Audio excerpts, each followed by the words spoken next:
Biden's contradictory approach.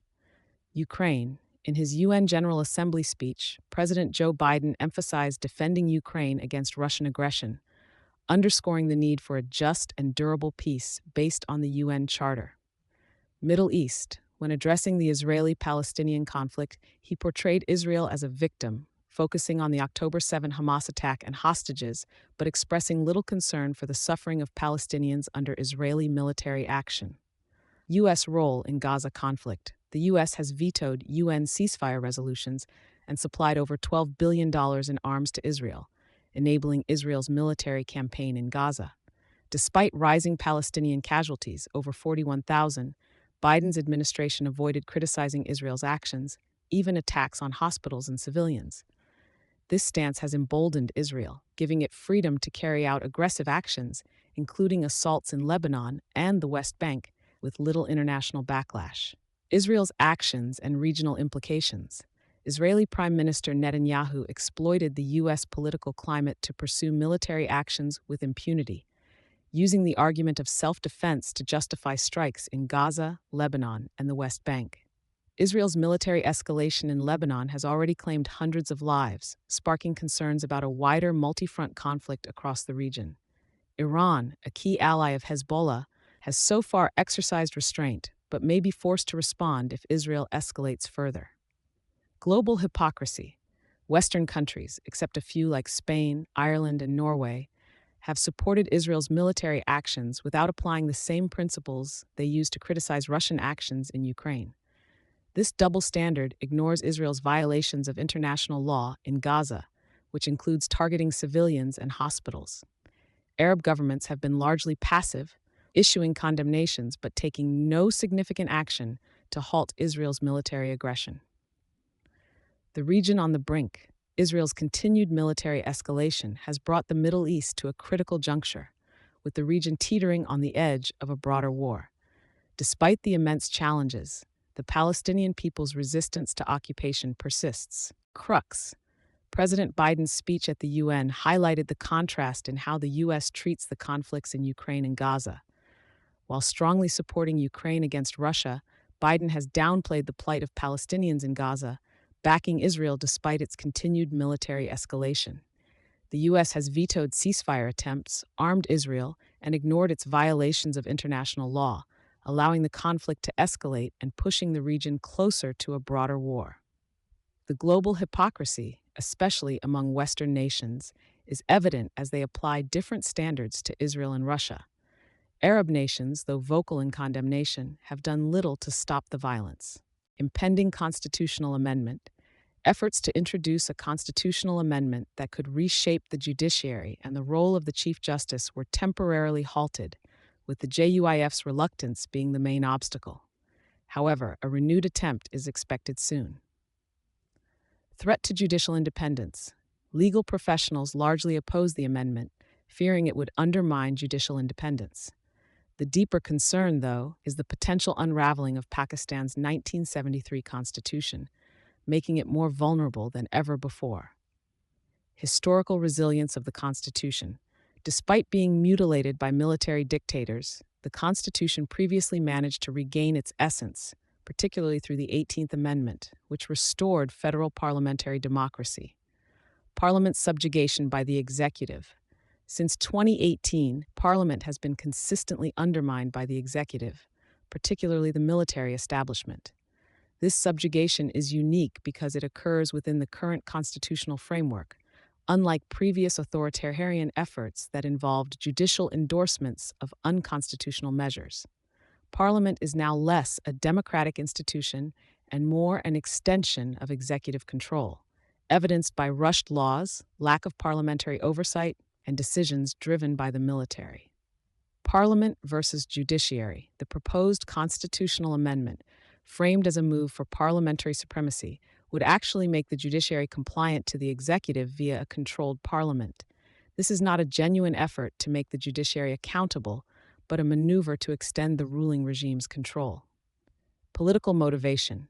The current political drive to amend the Constitution is not based on democratic principles, but rather the need to keep the PTI, Pakistan Tehreek-e-Insaf, and Imran Khan out of power. Potential constitutional crisis. The parties once committed to preserving parliamentary supremacy are now dismantling it for political gain. This creates a dangerous scenario where the likelihood of restoring parliamentary independence diminishes with each passing law that strengthens military control. PTI's role and future directions. PTI, the largest opposition party, is indifferent to the federal parliamentary system established by the 1973 Constitution.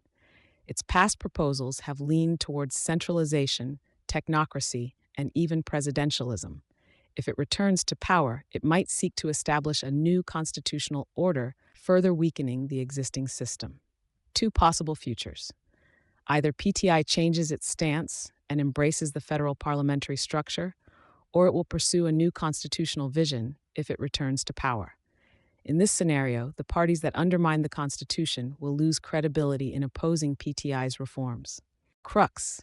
There is a looming attempt to amend Pakistan's constitution, which could undermine judicial independence and push the country towards deeper executive control, particularly by the military.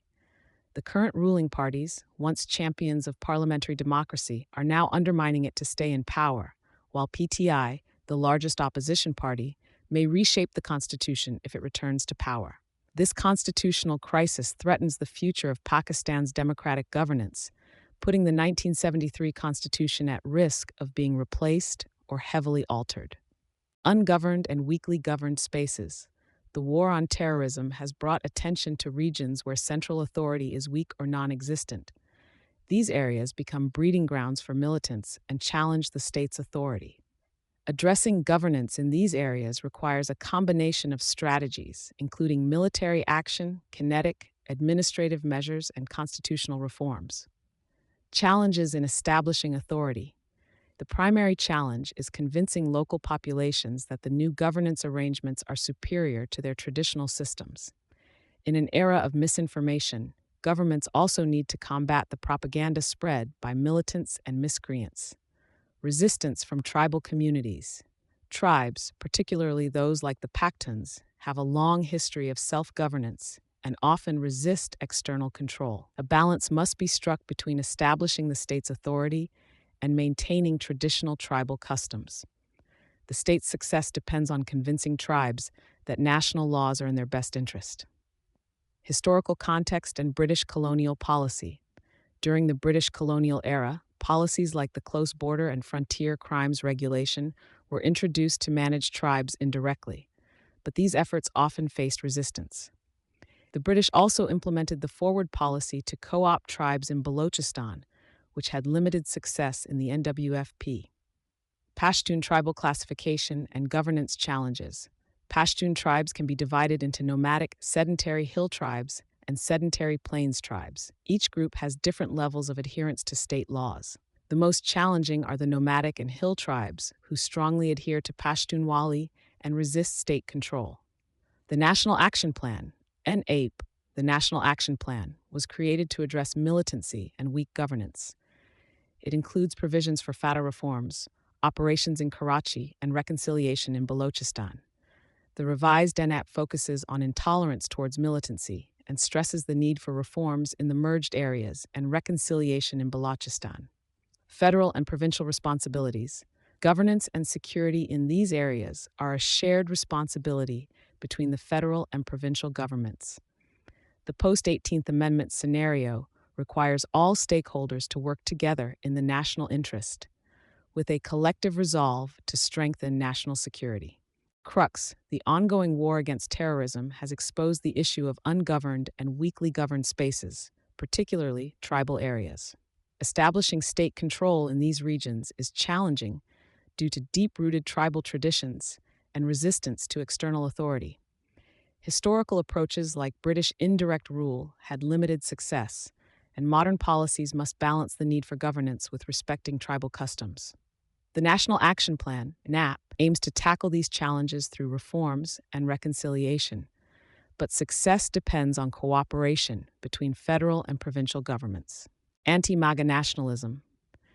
The term Anti-MAGA America First reflects a growing trend among liberals in the West who oppose far-right politics like Trump's MAGA movement, but remain deeply nationalistic and committed to their countries.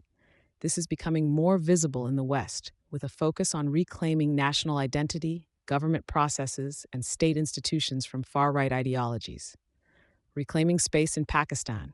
Similar movements in Pakistan are seen with grassroots efforts like the Pashtun Tahaffuz Movement, PTM, and the Baloch Yakjehti Committee, BYC, which push back against militant extremism and demand rights for marginalized ethnic groups. These movements aim to reclaim democracy and challenge the state's treatment of ethnic minorities, such as the Pashtuns and Baloch. Difference between the West and Pakistan. While Western movements aim to reclaim the national identity, democratic processes, and state institutions, in Pakistan, grassroots efforts are often seen as anti-state by the elites who dominate the system. The Pakistani state, instead of engaging with these movements constructively, frames them as threats to elite privileges. Challenges of reclaiming democracy. Pakistan's state institutions, including the police and military, are seen as compromised, and trust in the state is weak. This creates a challenging environment for movements like PTM and BYC, as cooperation with the government could lead to perceptions of infiltration or co-option. The media, which could help in positively reshaping the narrative, is also censored, making it difficult for journalists to support public servants or civil institutions without accusations of bias or bribery. Path forward. In the short term, the way forward involves collective grassroots action at the local level, involving social movements, state representatives, the media, and marginalized communities to rebuild trust and set common goals. In the long term, Pakistan may need a sustained truth and reconciliation process to address its fractured national fabric and bring together various ethnic and political groups. However, this will require courageous leadership, which is currently lacking. Crux. In the West, left-leaning liberals are reclaiming national identity from far-right movements. But in Pakistan, grassroots movements like PTM and BYC face resistance from the state. While these movements fight for democracy and rights, the state views them as threats to elite privileges. For Pakistan to move forward, grassroots collective action is essential, but in the long term, a truth and reconciliation process is needed to mend the fractured national identity. However, leadership willing to initiate such a process is currently absent. ECP's delays and confusion. The Election Commission of Pakistan, ECP, has delayed implementing the Supreme Court's verdict on the reserved seats case, initially failing to act immediately after the ruling was issued.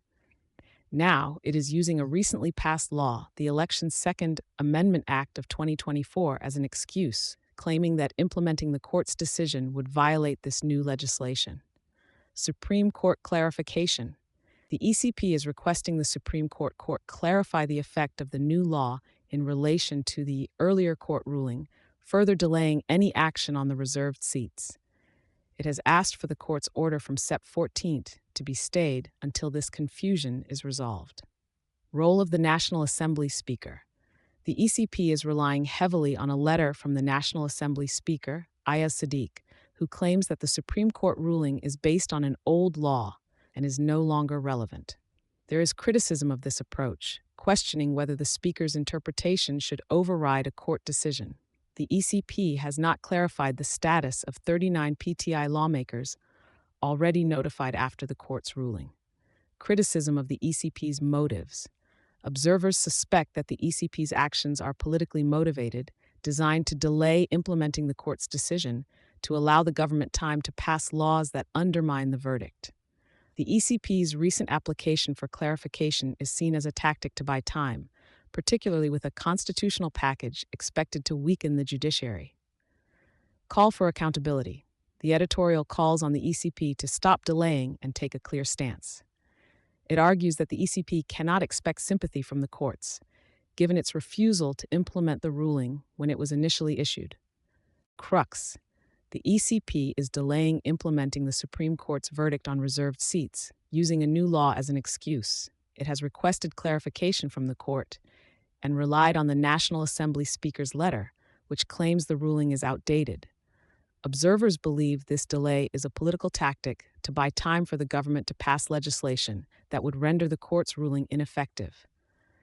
The ECP is urged to stop delaying and take a clear position, as its actions appear to undermine democratic principles. Tension in SWAT. The situation in SWAT is tense due to the increasing threat of militancy and terrorism. Locals are becoming skeptical of the state's ability to maintain peace and are demanding more power for local police to address security challenges. Public protests. Recently, a large protest in Mingora saw citizens from various backgrounds voicing their frustration not only against terrorism but also against proposed military operations. Protesters have warned that they might take matters into their own hands if the state fails to secure peace, reflecting their growing disillusionment. Distrust between stakeholders. Both the local community and security forces share the same goal: durable peace. However, mutual distrust has complicated efforts to achieve this. The gap between the two sides is allowing militants to exploit the situation and continue spreading chaos. Need for collaboration. The editorial calls for local security commanders and community leaders to engage in dialogue to overcome the current impasse. Local leaders need to understand the risks of restricting military operations, while security forces must listen to and respect the concerns of the people. Joint or local-led solutions. A collaborative approach involving both locals and armed forces in anti-terrorism operations would be ideal. If this is not feasible, locals should still be given some ownership over security issues. The focus should remain on the common goal: eliminating all threats to peace, irrespective of who leads the efforts. Crux. SWAT is facing increasing threats from militancy, and locals are losing faith in the state's ability to maintain peace. Protests have erupted, with citizens warning they may take matters into their own hands. The editorial stresses that both the community and security forces want peace but are hindered by mutual distrust. To resolve this, both sides must collaborate, either through joint operations or by empowering locals to take ownership of their security challenges. The ultimate goal is to restore peace, regardless of who leads the efforts. Dengue threat. Post-monsoon weather conditions, 26 degrees Celsius to 29 degrees Celsius with 60% humidity, create a high risk for dengue and other vector-borne diseases. The Met Office has warned of a potential dengue outbreak in October, especially in densely populated urban areas. Rawalpindi recently recorded 110 cases in one day, raising concerns. Severe dengue variant. Though the overall number of cases is lower than in previous years, a more severe form of dengue, likely a new variant, is prevalent. Many patients are now suffering from dengue hemorrhagic fever, and those previously exposed to dengue seem more vulnerable to the new strain. Inadequate prevention. Despite the recurring dengue seasons, authorities have been slow to implement timely, coordinated campaigns to prevent the virus's spread. The cash-strapped health infrastructure would struggle to manage a major outbreak, adding to the urgency of preventive measures. Successful past efforts. Punjab has successfully controlled dengue outbreaks in the past, indicating that with the right measures, the situation can be managed again. Recommendations. The editorial emphasizes the need for extensive fumigation drives, hygienic environments, routine spraying, and dengue testing to curb mosquito breeding. Authorities are urged to act swiftly and enhance existing practices with international procedures to prevent loss of lives. Crux. As the weather turns post-monsoon, the risk of dengue outbreaks rises, with health authorities already observing a more severe strain of the virus this year. While dengue prevention efforts have been slow and the health system remains weak, Punjab has successfully managed outbreaks before. Authorities must act quickly to prevent mosquito breeding, fumigate, and enhance health measures to stop dengue from spreading and taking lives.